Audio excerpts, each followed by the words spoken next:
क्या thyroid nodule pregnancy को effect करता है? तो देखिए, हर थायराइड नोड्यूल प्रेगनेंसी को इफेक्ट नहीं करता। और मैं आपको एक बात क्लियर कर दूं, जरूरी नहीं कि हर थायराइड नोड्यूल कैंसरस हो या तुरंत ट्रीटमेंट की जरूरत। कोई एनेस्थीसिया की जरूरत नहीं होता है, ना बेबी को कोई रिस्क होता है। अब बात करते हैं कि अगर थायराइड हार्मोन्स अगर आप डिस्टर्ब हो रहे हैं इन नोड्यूल्स की वजह से, तो क्या हो सकता है? देखिए, प्रेगनेंसी में थायराइड हार्मोन्स का बैलेंस मदर और बेबी दोनों के लिए क्रिटिकल होता है। अगर थायराइड हार्मोन्स ज्यादा हो रहे हैं, जैसे कि हाइपरथायराइडिज्म हो रहा है, तो miscarriage, pre term delivery, high BP का रिस्क हो जाता है। और अगर हार्मोन्स कम हो गए हैं, मतलब हाइपोथायराइडिज्म, तो बेबी के ब्रेन डेवलपमेंट और ग्रोथ पे इफेक्ट पड़ सकता है। इसलिए प्रेगनेंसी के दौरान रेगुलर रूप से थायराइड फंक्शन टेस्ट की रेगुलर मॉनिटरिंग इंपॉर्टेंट होती है और टाइमली ट्रीटमेंट बहुत इंपॉर्टेंट है।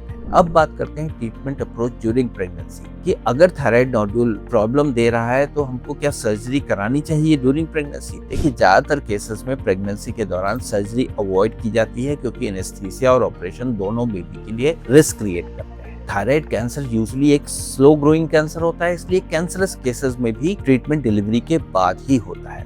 सेफ अप्रोच यही है कि प्रेगनेंसी के दौरान मॉनिटरिंग चलती रहे और डिलीवरी के बाद ट्रीटमेंट ऑप्शन डिसाइड किया जाए। अब बात करते हैं लाइफस्टाइल और मेडिकल